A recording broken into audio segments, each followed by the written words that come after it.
Okay, so for this afternoon, what we'll be tackling about is the context of classroom discourses among male and female students. So actually, this was the study that we conducted way back 2009 together with Ma'am Eloy and Ma'am Irene. So I would like to share to you the findings of our research.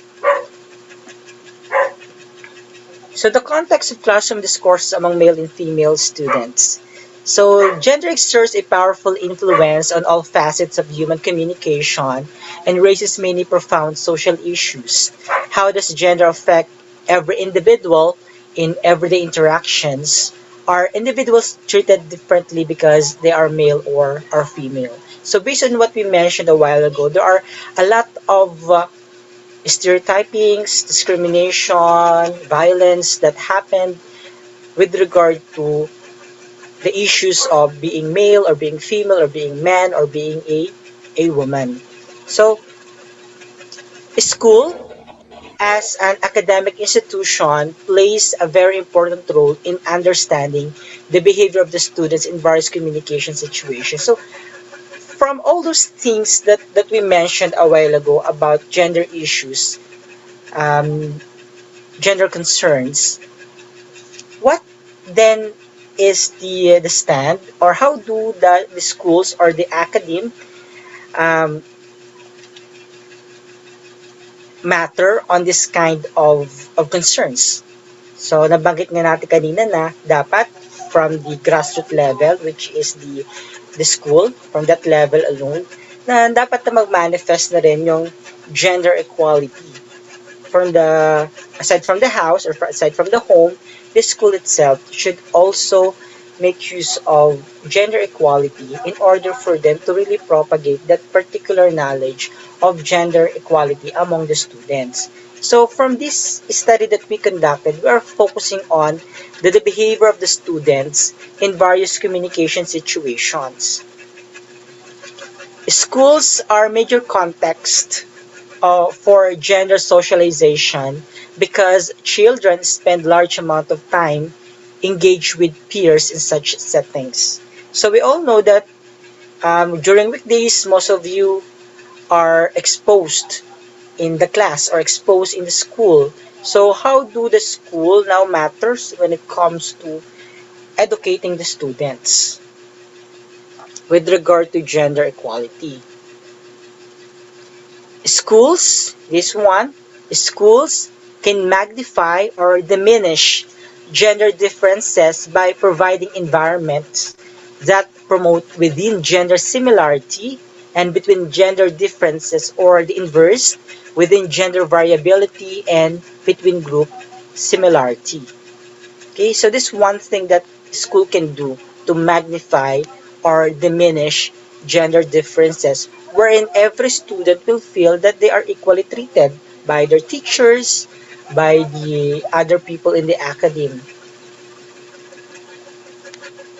So from theoretical perspective, we have this theory by Deborah Tannen. It's only just a theory according to the observation of Deborah Tannen. So when we talk of gender communication, it is always the genderlect theory by Deborah Tannen that is being considered.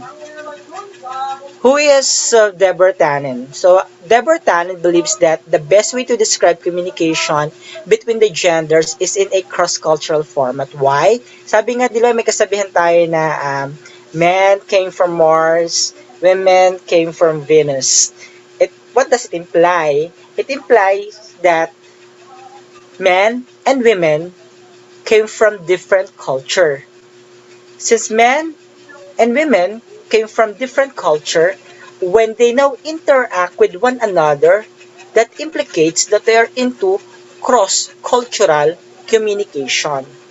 Okay? Understand? So, yun yung gustong sabihin ni Deborah Tannen. Parang gusto niya sabihin dito na magkaiba talaga ng exposure ang mga kalalakihan at iba ang exposure ng mga kababaihan. And when they connect or communicate with one another, she said, it's considered as a cross-cultural format or specifically a cross-cultural communication. So this is according to the perception of Deborah Tannen. Hence, Deborah Tannen asserted that male-female conversation is cultural communication, just like what I mentioned.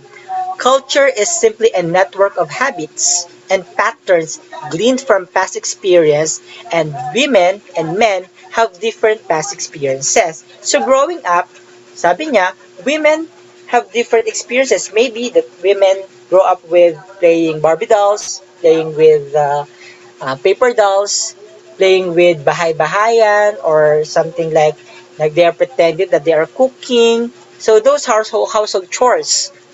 Okay? While men, they grow up different. They grew up from a different environment. They grew up na naglaro sila ng car. They are playing guns. They are playing things like yung may mga binubuhat-buhat, mga male-dominated aspects na mga laro. Ganon. So, pero kung titingnan natin to ng malaliman, bakit kaya ganon yung naging environment ng mga kabataan, ng mga bata growing up, na mga babae lumaki sa Barbie dolls, paper dolls, nagluluto-lutuan, nagbabahay-bahayan, tapos yung mga lalaki nagbabaril-barilan, nagkokotsi-kotsihan. Kasi, unang-una, yun ang nakikita ng mga kabataan. Yun yung nakikita ng mga bata na kung saan, habang lumalaki, nakita nila na yung mga babae ay naglalaro nito. So, kumbaga, nagmumultiply. Okay? So, nagmumultiply siya. So, ganoon din sa mga lalaki na kasi di ba karamihan ng mga sundalo, mga lalaki. So, ngayon, iniisip ng mga bata na kapag naglaro sila nito, ito ay larong panlalaki. Nakikita nila lagi na ang mga kalalakihan ay nakasakay sa car. Sila lagi yung nagda-drive. Mga tricycle drivers natin, mga lalaki. Mga jeepney drivers natin, mga lalaki. Mga taxi drivers natin, lalaki. So, kumbaga na-embed sa isipan ng mga bata na car is for boys. Cars are for boys. So, ngayon, kaya yung laro nila, nagpa-manifest din doon. So, gano'n din yung linalaro nila. Okay? Pero si Sir Batch, naglalaro ng Barbie doll, naglalaro ng paper doll, nagbabahay-bahayan, nagcha-Chinese garter, naglalaro din ng car, naglalaro din ng baril-barilan, kung ano nalaro, pero bakla si Sir Batch. So, parang may mga ganong So, you cannot tell. Okay, baka kasi mamaya, mayroong mga bata na naglalaro nga ng Barbie dolls, lalaki, pero paglaki pala, hindi naman pala siya bakla. Okay? May isang babae na ang hilig na laruan ay kutsi-kutsihan, baril-barilan, tinag-along agad natin na siya ay tomboy, pero paglaki, babae pala.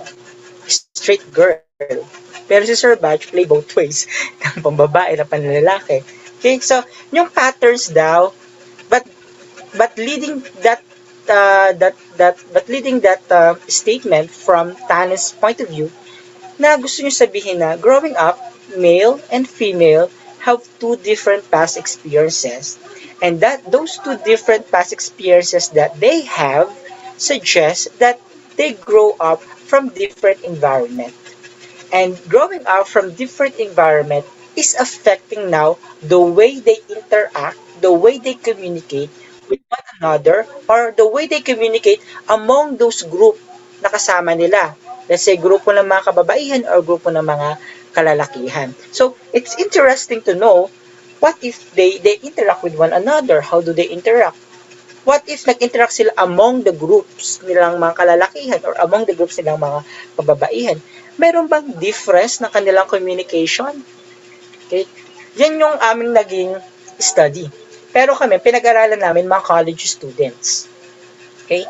May pagkakaiba ba ang communications ng mga female college students at male college students, considering that they grew up from different cultural setting.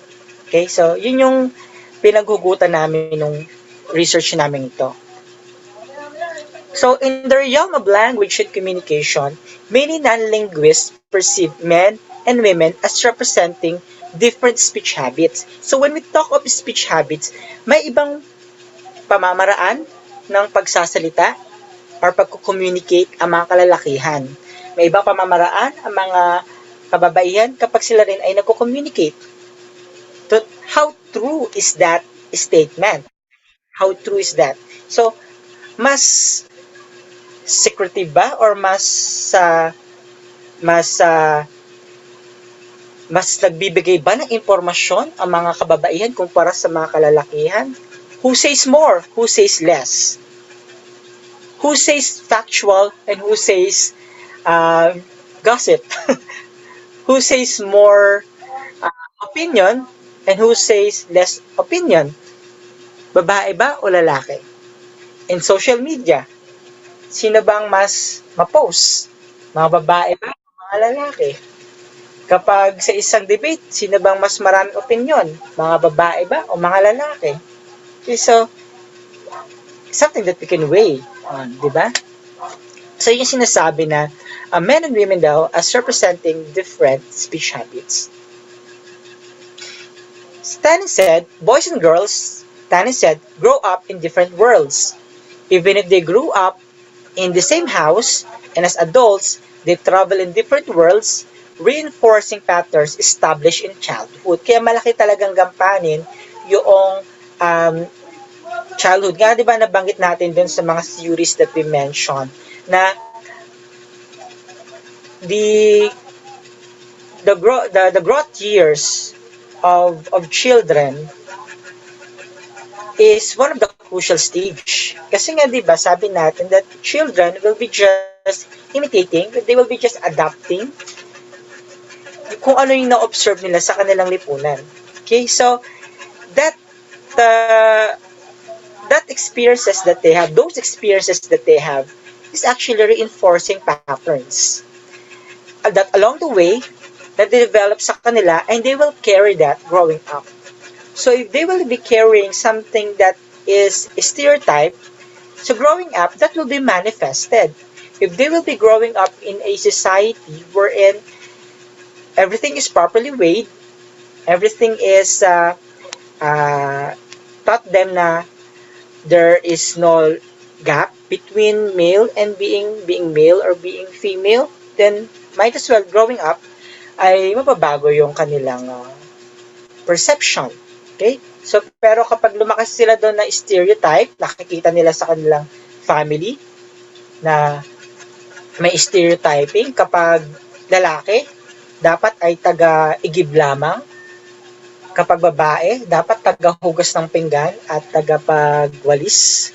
Di ba? May mga gender stereotypes sa loob ng pamamahay. And kapag nadala nila yon growing up, then mag-multiply yon. Okay? So, Tannen popularized the term genderlect to represent dialects specific to gender. So, pag sinabi natin genderlect, it comes from two terms or two words, gender and dialect. Hence, once you coin this term, it becomes genderlect.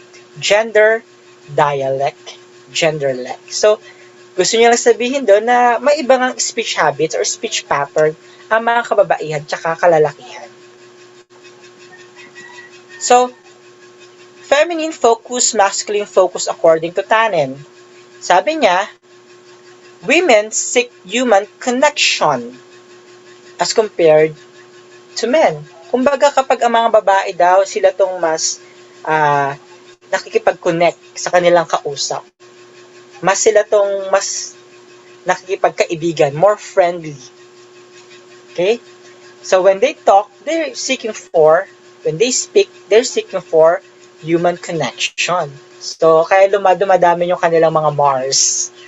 Okay? Pero ang mga kalalakihan, they are concerned mainly with their status. Okay, they're mainly concerned with their status. Okay, so siguro before we move on, okay, nawala yung yung chat box na naman. Anyway, lalabas ulit yan. Okay, girls and women feel it is crucial to be liked by their peers. Yes, girls and women feel it is crucial to be liked by their peers. Pero, boys and men are working hard to preserve their independence. Okay? So, yun yung mga points ni Tannen. Among women, they are symmetrical. There is a symmetrical connections. Men are jockeying or for position on a hierarchy of competitive accomplishment. So, kung makikita natin dito, no, na dito pala makikita natin yung differences ng mga kababaihan sa kalalakihan when it comes to communicating. Kumbaga, yung mga kalalakihan, they are very much particular of how they will be projected by the public as they speak. They don't want to be someone na masisira yung kanilang dignidad. Kasi ngayon parang may pride, 'di ba?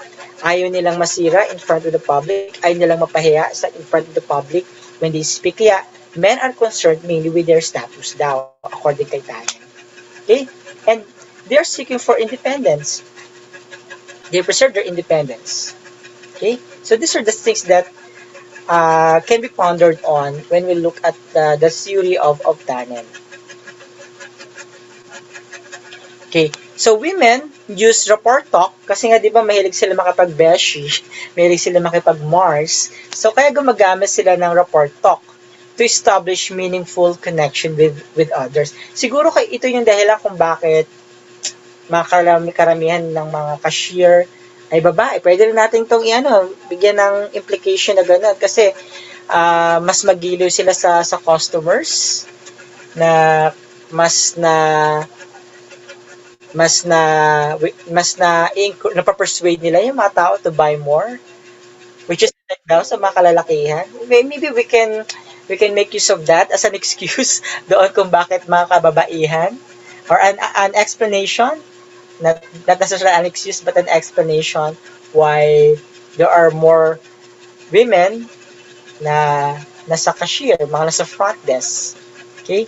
While men use rapport talk to gain status in relation to others.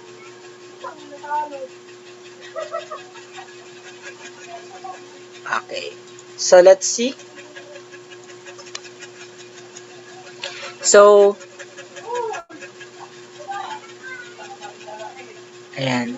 So, according to your classmates, women are more emotional than men. Another observation that they observe.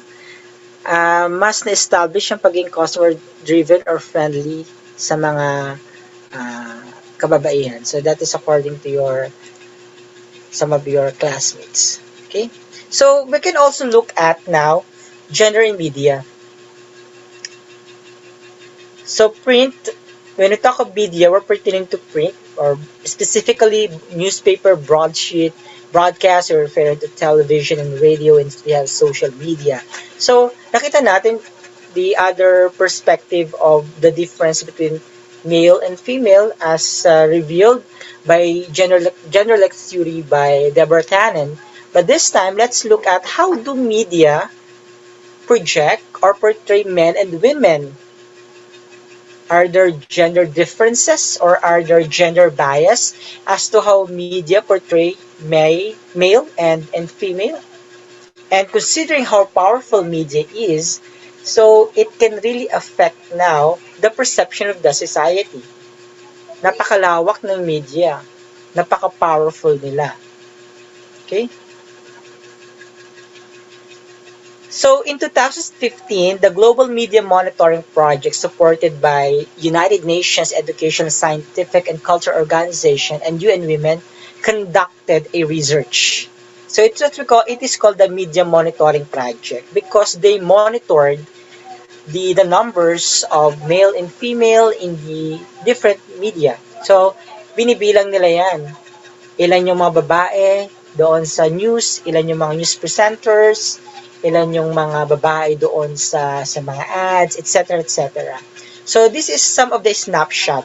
It is not the entire result, but these are some of the findings way back 2015. And let's see, 24% of women are exposed in the traditional media. Nothing has changed since 2010 as reported. So from 2010 to 2015, there are only 24% exposure of media in the of women in media. Napaka-konti. So meaning to say, 76% ang nare-represent ay mga kalalakihan. 26% of women are exposed in social media. Wala, halos hindi man lang nagkalahati, one-fourth. One-fourth lamang ang may exposure sa social media ng mga kababaihan. Women compared to men are generally portrayed as victims. The same findings are still observed for the past 10 years. Women were portrayed as survivors, which have risen from 2005 to 2015. So ito yung findings nila. Now, let's dig into the portrayal of women in media. Ito yon, dancers wearing revealing attire in a TV show. Diba? Alam niyo na ang mga backup dancers sa mga noontime show, mga babae. Diba? Kay Willie Revillame pala, mga babae na, diba? Yung kanyang mga backup dancers. Doon pala sa channel to, mga babae na mga backup dancers. Even other channels, even other shows, mga babae talaga. And they are wearing a revealing attire in a TV show. Why? Mas enticing nga naman panoorin, di ba, kapag ganun kaikli ang kanilang mga suot.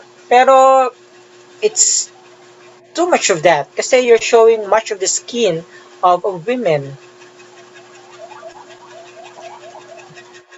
More female actors wearing sexy attire. Sexy photos in various media platforms. What do this entail? It makes women as object of desire. Pero kasi talaga, itong statement na to, that yung dancers wearing revealing attire in TV show, more female actors wearing sexy attire, sexy photos in various media platforms, it is still debatable up to this time.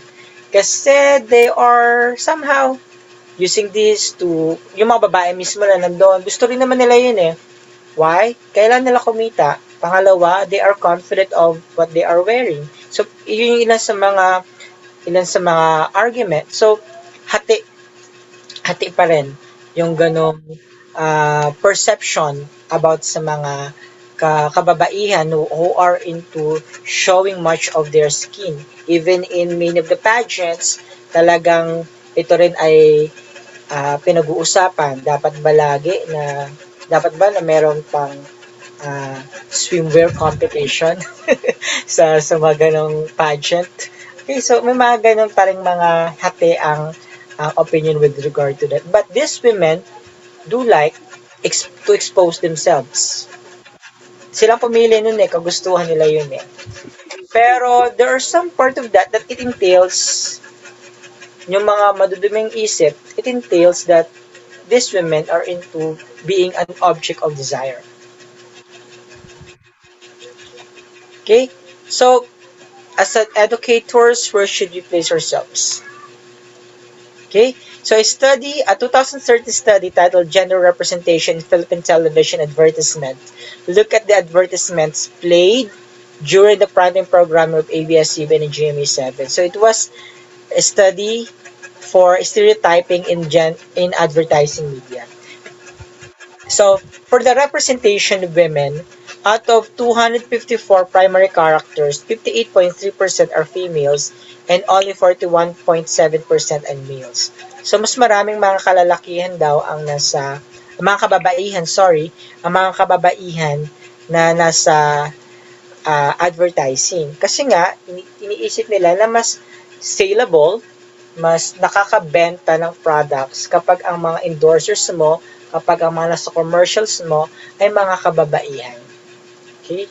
Parang babalik na naman tayo dun sa cashier, eh. Mas nakakabenta sila kumpara sa mga kalalakihan. Okay? So parang nag-manifest din siya dun sa advertising na pansinin nyo na mas marami nga namang exposure or representation ang mga kababaihan pagdating sa mga advertisements. Okay? So, sa settings, ito talagang may gender stereotype. Kapag sa settings, males are generally in workplace setting while females are in home setting. Gender stereotyping to, may pagka-stereotype. So, kumbaga, nagko-contribute ang advertising na kapag male, nasa trabaho, kapag babae, nasa bahay lang. So, kumbaga, mas kapag ganito ang pinapakita nila, mas yun ang iisipin ng mga tagapanood. Okay? Mas titimo sa kanilang isipan na mga babae pala para lamang sa bahay at ang makalalakan sila itong nagtatrabaho. Okay? So, that's now the negative implication if advertising media will still be continuing this kind of stereotyping that men should be in the workplace setting while females should be in home setting. So, makita nyo yung number, 45.9%. Almost malapit na sa kalahati. Sa dress degree, more males are fully dressed. 88.7%. Karamihan ng mga kalalakihan na nasa advertisement, mga endorsers, mga nasa commercial, fully dressed. Pero kapag mga kababaihan, suggestively dressed. Ibig sabihin, nagpapakita ng katawan. 52.7%.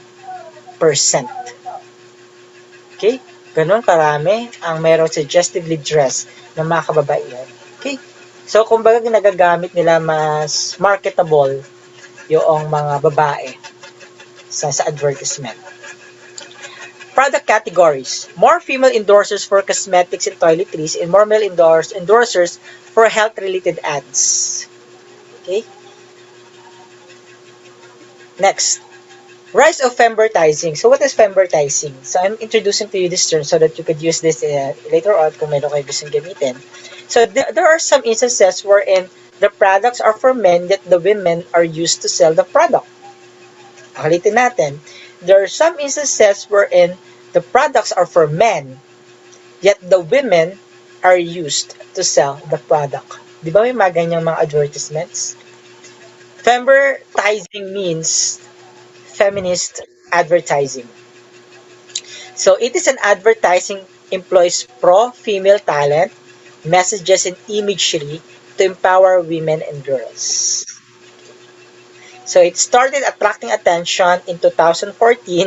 So, paki-correct, that's 2014, when Dove Soap released its Real Beauty campaign. So, ano tong Real Beauty campaign ng Dove? Ito yon.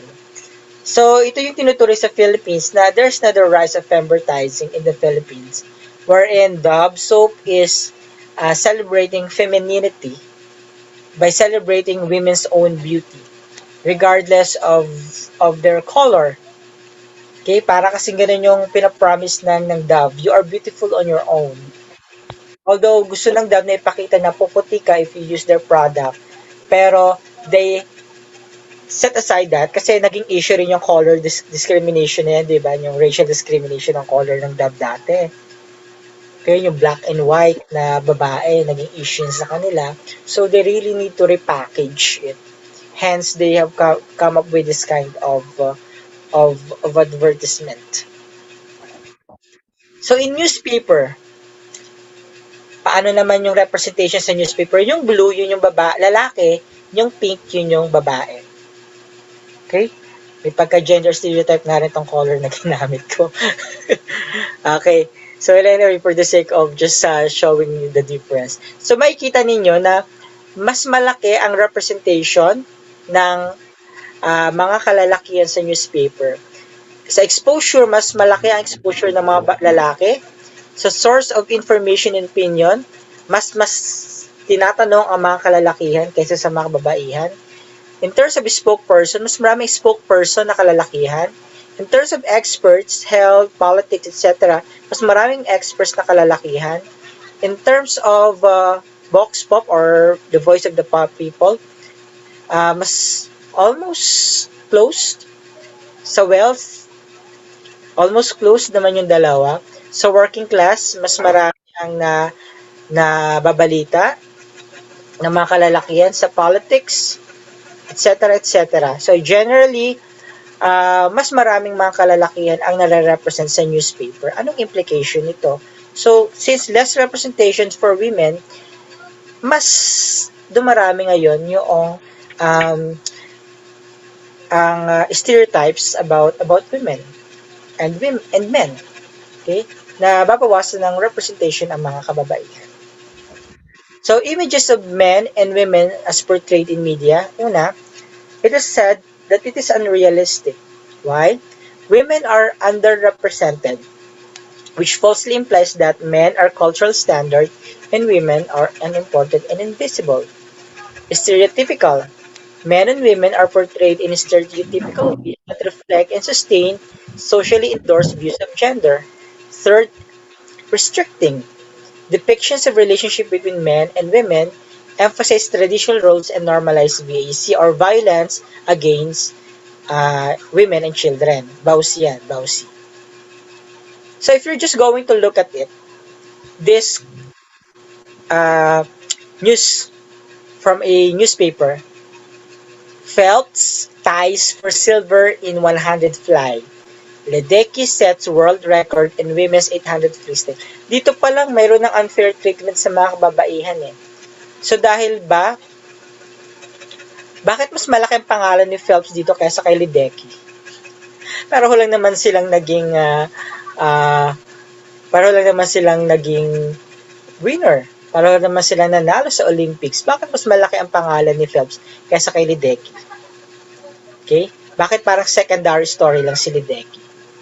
Next, wife of a Bears lineman win a bronze medal today in Rio Olympics. Wife of Bears. Wala bang pangalan yung babae? Bakit lagi na lang siya nakadikit sa pangalan ng kanyang asawa? Bakit na lang siya nakadikit sa pangalan ng kanyang asawa? So, dapat ang ginawa rito nitong headline na to is that pangalanan mo yung babae. Kung sino ba siya. Hindi mo siya ididikit doon sa asawa niya. Okay? Now, this is now the promoting gender fair teaching through utilizing media platforms. So, practical guide when using a media material. So, look at the story. Ito ay para sa inyo. If you would like to, this was based on the findings of our research namin nila Ma'am Eloy. So, this is the guidelines that we crafted out from the studies that we did. So look at the story carefully and be particular if there is gender bias. Guarantee that women's stories are illustrated fairly and truthfully. Acknowledge in the class the changing roles of women and men in today's society. Dapat balance ang representation. Okay? Kung magbibigay ng examples at may babae at may lalaki, now that majority of the media materials have wrong portrayal of women, see to it that the media materials should reflect the following. Women's self-worth, their right to have and to determine choices, their right to have access to opportunities and resources, the right to have the power to control their own lives, their ability to influence the direction of social change to create a more just social and economic order nationally and internationally. Next.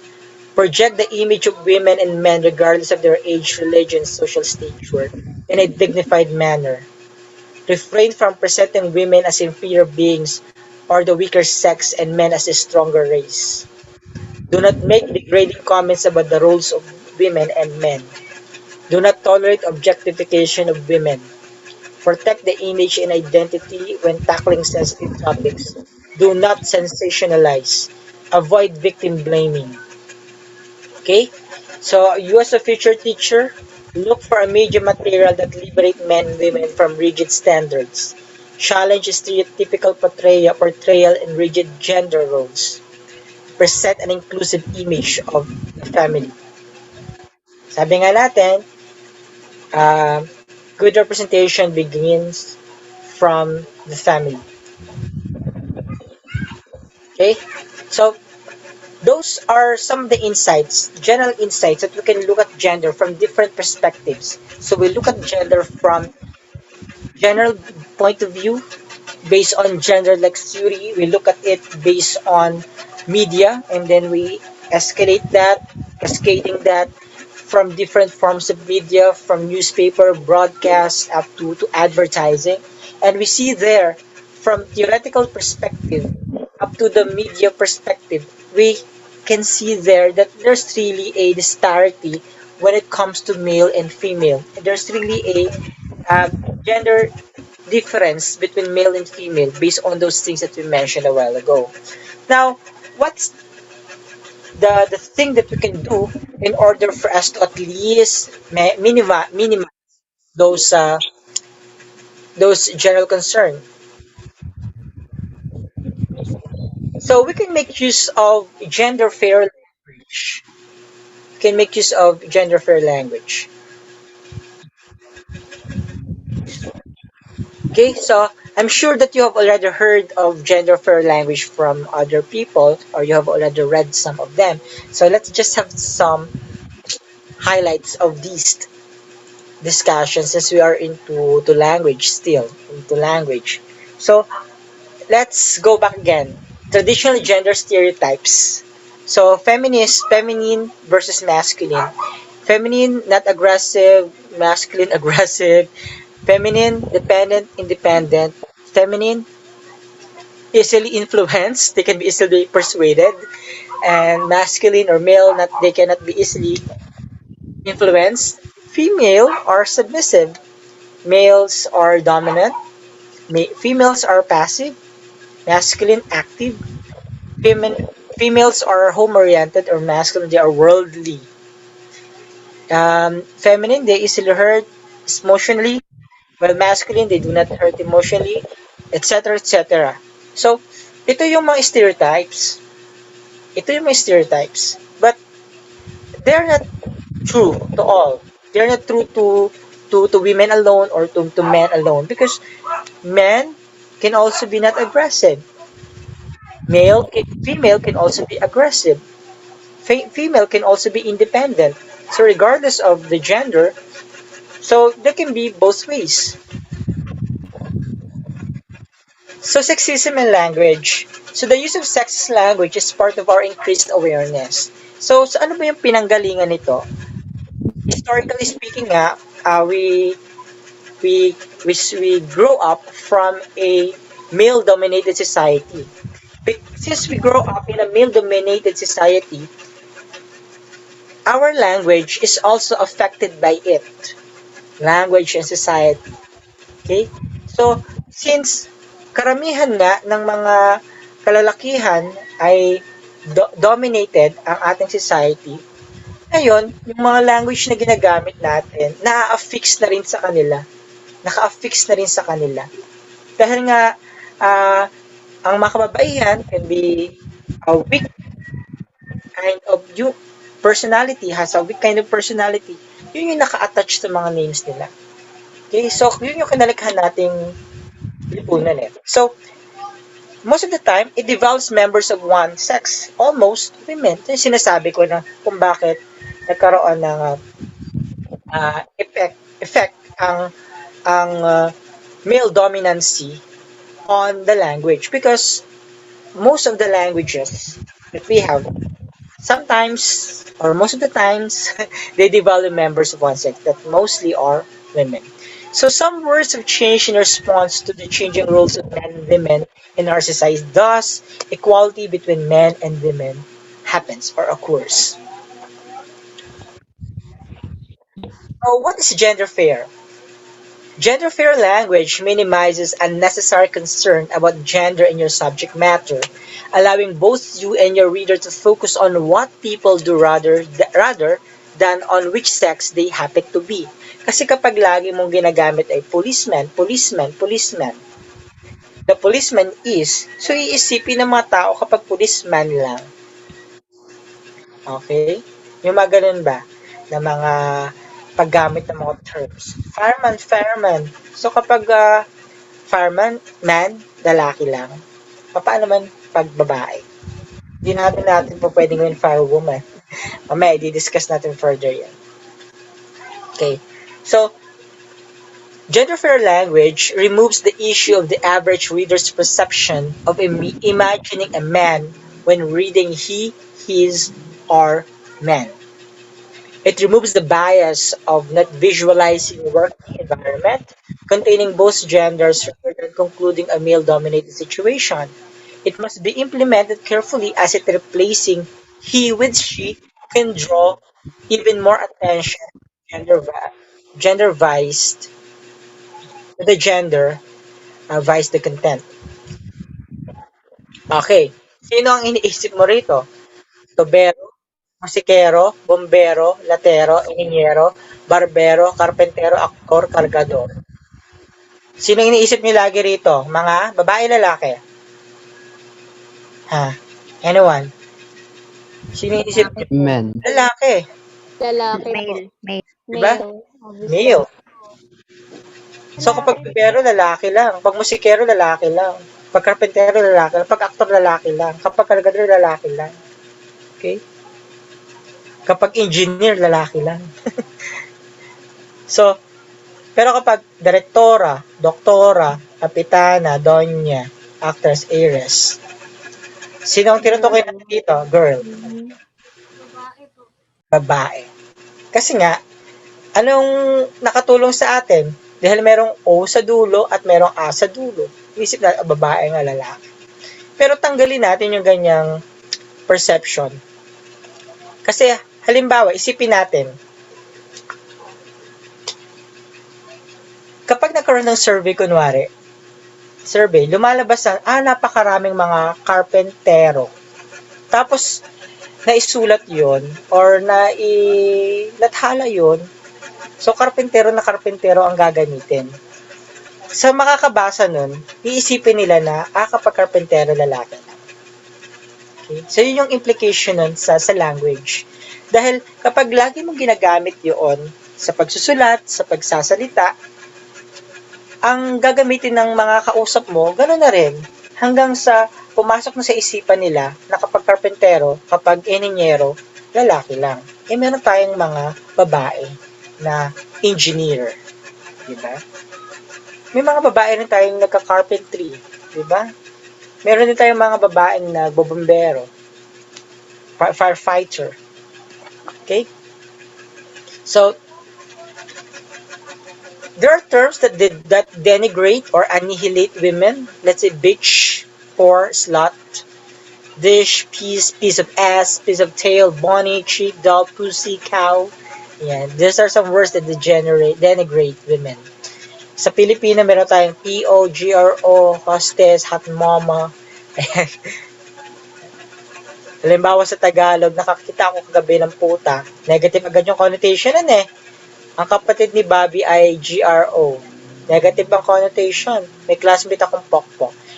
Kapag sinabi natin puta, GRO, pokpok, ang una agad na pumapasok natin ay babae, lalaki. Babae po. Babae. Babae agad.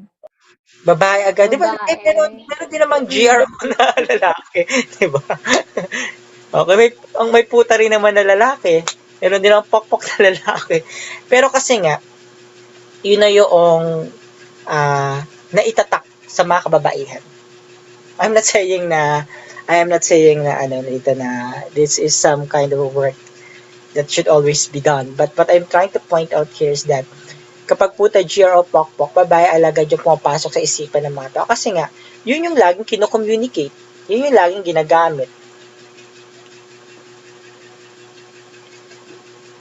Ito, ang kapitbahay ko ay isang kabit. Ang trabaho niya ay tagabigay ng aliw. Hinahanap ng gobyerno ang mga tibak or aktivista. Kabit at aliw. Kapag narinig yung salitang kabit, anong unang pumapasok sa inyo? Babae, lalaki? Babae. Babae. Babae. Babae din. Diba? May lalaki rin naman kumakabit. Pero kasi 'di ba, meron tayong dito. Kasi meron tayong cultural implication to, 'di ba? May cultural implication 'yan. Kapag ang isang lalaki, marami niyang kabit, nakakadagdag sa kanya ng machismo 'yan. Parang ang macho-macho niya tingnan. Parang ang mas proud siya doon. Diba? Parang mas proud siya doon. At kapag kinuwento niya yan sa mga kaibigan niya, syempre, na mga kapwa niya makalalakihan, mas tumataas palalo yung kanyang pride. Mas marami akong babae kaysa sa inyo.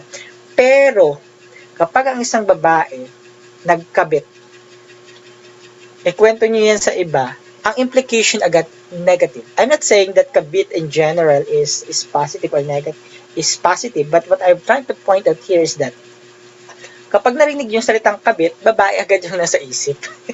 'Di ba? Kasi nga, sa lipunan natin, kapag kalalakihan, may kabit yan. Nakakadagdag pa sa kanila ng machismo yan. Nagpa-change oil lang yan.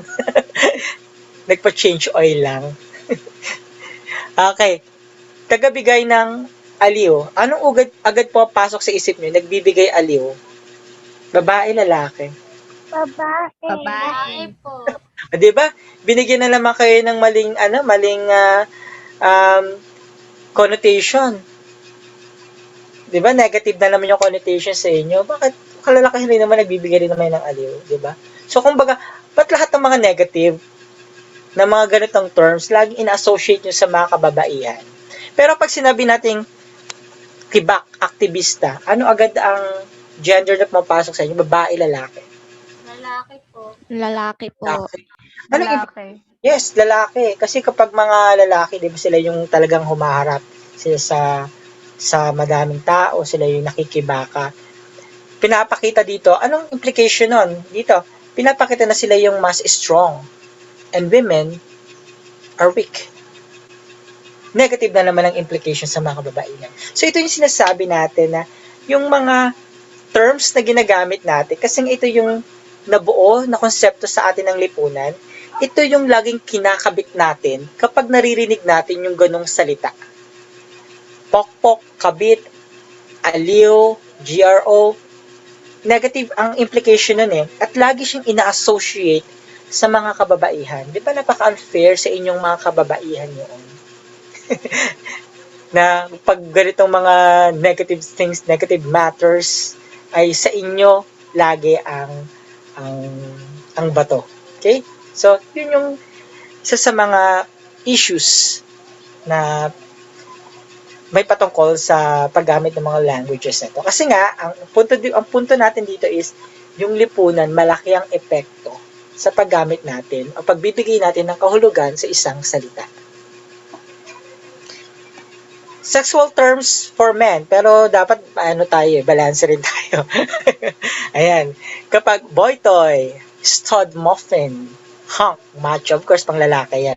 Heartthrob, jock, boy nectar, idol, very men on. Pag sabing idol, di ba, lodi, mga lagi ina-associate sa mga kalalakihan.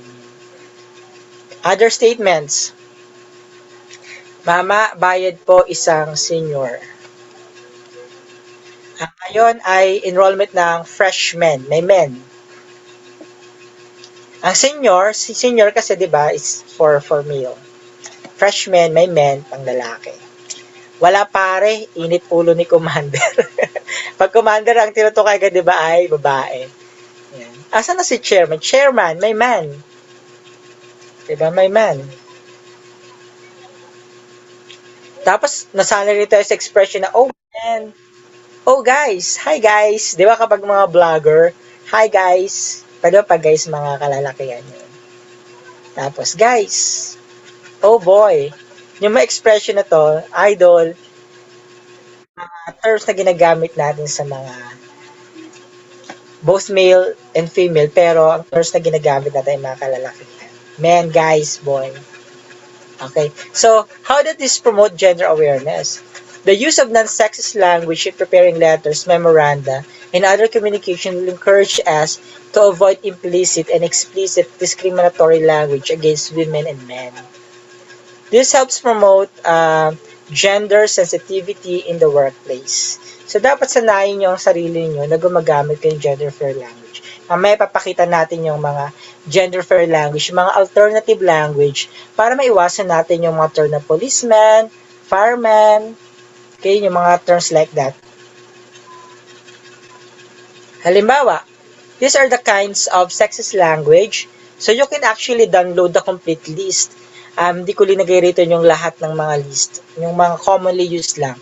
So Gender Fair Language, a primer by Thelma B. Quintanar of University Center for Women's Studies, UP Diliman. So ito yung ginagamit halos sa academies and even in the other workplace. Ito yung ginagamit na basis for sexist language or for gender fair language specifically. So, language that excludes women or renders them invisible. So, these words are easy to spot and replace with more neutral language even in context where many readers strongly expect the gender noun. Halimbawa, instead of using man, di ba sa Bible nakalagay man, mahirap nang baguhin nyo kasi Biblia yun eh. Hindi natin pwedeng i-edit yun. Okay? Pero yung pag may nababasa kayo, let's say sa book, laging ginagamit, halimbawa, a man is ganito. Pero ang man na tinutukoy nyo doon is not actually referring to lalaki. Ang man na tinutukoy nyo doon ay the human being, entirely the human being. Babae man o lalaki yan. Pero ang man, ang ginagamit ay man. Tapos, ang ginagamit na pronoun ay his.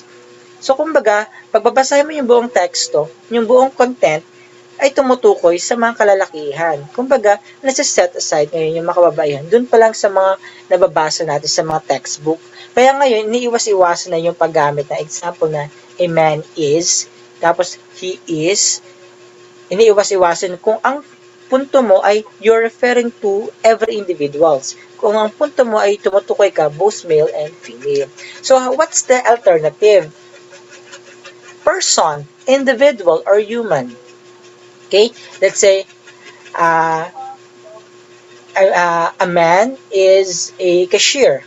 A man is a cashier. A woman is a cashier. Okay? Pero po pwede mo naman gamitin yan, the person is a cashier. So, kumbaga, hindi, pag paulit-ulit mo lang ginagamit a woman is cashier, paulit-ulit na nababasa ng mga tao yun, isipin na, pag cashier, woman na agad. So, nagkakaroon ng stereotype. So, para ma-avoid yun, ang ginagamit is palitan natin yung a woman. So, say, the person is a cashier. Diba? Or pa pwede mo nang i-pluralize. Mamaya may plural term tayo. Mankind. Then use men and women or people or humanity. For manhood, use adulthood or maturity. Manpower, use human resources or staff, personal labor force. Man-made, manufactured, synthetic, artificial. Manning, use staffing, working, running. So you notice na ina-avoid natin yung paggamit ng man doon sa term. Okay? So we would like to focus here on the representation of both men and women doon sa text. Then the singular masculine pronouns he, his, and him. Unless otherwise, clear sa statement mo na ang tinutukoy may babae o lalaki. Pero kapag hindi naman clear kung babae o lalaki, we should be avoiding he, his, and him in our statement. Halimbawa ay, Yoon Bin is an actor, period. He played the role of. He played the role. Eh, clear naman sa atin na yung he na tinutukoy doon ay si Yoon Bin, lalaki. So, walang kaso doon. Pero kapag halimbawa ay hindi naman clear kung babae o lalaki ang tinutukoy mo, the use of he, his, and him should be avoided. So how are we going to correct that one? This happens when the pronoun is not specific of gender, yet a masculine pronoun is used. So para ma-avoid yan, halimbawa ito, when a reporter covers a controversial story, he has a responsibility to present both sides. So pag reporter, he na agad. Pag reporter, he na ba agad? Unless clear sa reader natin na clear sa kausap natin na lalaki ang reporter. Pero huwag mo gagamitin ng a kasi kapag ginamit natin ng article a or it means indefinite. Indefinite yung ating indefinite yung ating subject dyan. So, when the reporter covers a controversial story, he, pag clear na lalaki ang ating pinatukoy. The reporter. Okay? Pero kapag indefinite, meaning to say, hindi natin alam kung babae o lalaki. So, how it should be corrected? So, when reporters cover controversial stories, they have a responsibility to present both sides. So, ang ginawa natin, just to avoid yung paggamit ng he, pluralize na natin yung reporter. So, ginawa natin when reporters, and then ang ginamit nating pronoun ay they. So, wala na problema kasi nga si they can be both refer to a man or a woman. Wala lang kaso. Okay? Ang iniwasan kasi talaga natin matimo sa utak ng ating mambabasa na kapag tinuko yun, babae na agad, lalaki na agad. Yun yung iniiwasan natin sa mga ganong statement. Halimbawa, each student bring his notebook to class every day. May his na naman. His. Unless kung yung buong klase ay all-boys school, di ba? Pwede tayong gumamit yan. Pero we should avoid that kung co-ed ang isang eskwelahan. Okay? Kung merge ang babae at lalaki sa buong klase o sa buong school. So, we can pluralize it again. All students should bring their notebooks to class every day. So, hindi na ngayon nagamit yung his notebook. Instead, we use their notebooks. If a customer has a complaint, send him to the service desk. Him. So, i-plural ulit natin. O pwede mong gamitin na, if the customers have a complaint, send them to the service desk. If you would like to sound it more formal, customers with complaints should be sent to the service desk. Okay? Dito, sa pangalawang correction natin, hindi na tayo gumamit ng pronoun. Customers with complaint should be sent to the service desk. Terms ending in man. Ayan. So, in addition to dun sa na-mention natin, businessman, ang gagamitin nyo ay entrepreneur, business owner or retailer, cameraman, camera operator, cinematographer or photographer, kapag ang ginagamit ay yung camera talaga kumukuha ng larawan. Kapag videos, cinematographer. O pwede rin videographer ang gamitin nyo. We're not using chairman. We should use chair or chairperson. Okay? Do not use congressman, use representative or members of Congress. Pero kung halimbawa ay sulat naman yan, pwede naman CONG, yung abbreviated form ng congressman. Cong. Okay? Na-accept naman. Instead of using firemen, firefighters. Instead of using fishermen, we use fishers or fisher folks. Instead of policeman, police officer. Salesman, sales agent, or salesperson. So, iniwasan natin yung man. So, language that trivializes women or diminishes their stature. Ito yung mga terms na nagtatapos sa S, et, tricks, or N. Make unnecessary reference to the person's sex, suggest triviality or unimportance or inferiority of women occupying such a position. So, usually mga French terms to. Mga French terms. Okay, so, halimbawa, actress, ginagamit din sa actor. Actually, ginagamit na yung actor ngayon. Among the words that I noticed, even in media, they are now using actor. Iba yung sa best actor tsaka best actress kasi they would like to recognize the male actor and the female actor. They would like to recognize them for that purpose. Okay?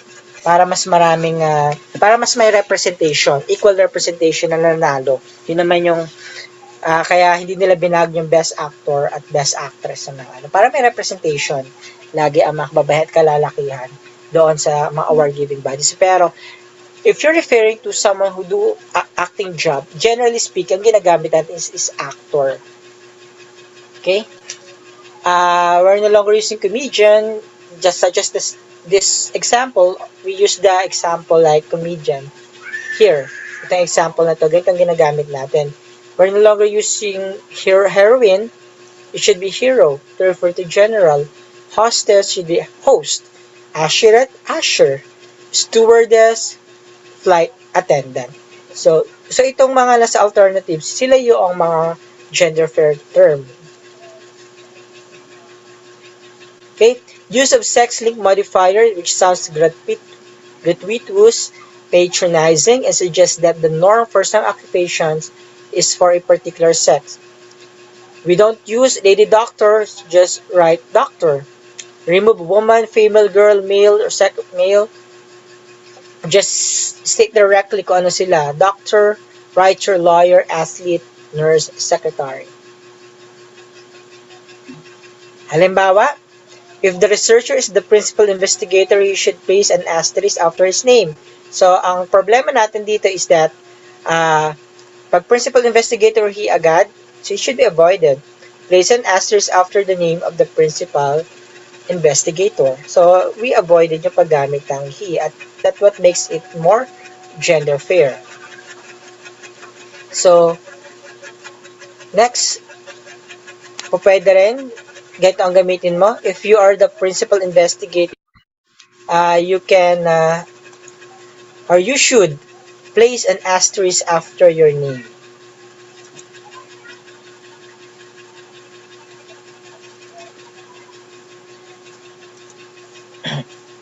Okay?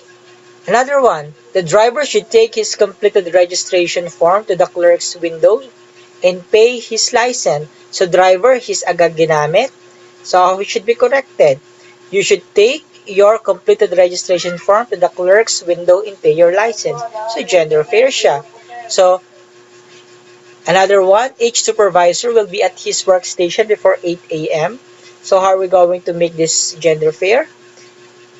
Each supervisor will be at his or her workstation before 8 a.m. So, may representation ang both male and female, or pwede mo naman siyang i-pluralize dyan.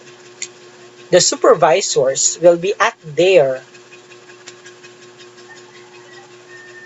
workstation. At their, pwede naman yun. After filling out his classes schedule, the student should replace it in the registrar's basket. His.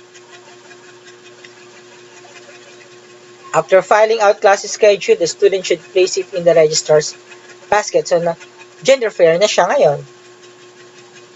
Next, if a student wishes to avoid sex bias in his writing, he should examine these alternatives. He. So, ang ginawa natin, these alternatives should be examined by any student who wishes to avoid sex bias in writing. Okay? So, ganito ang ginawa natin, revision. If a student wishes to, okay, na-mention ko na siya. Okay? So, that ends my discussion on gender fair language.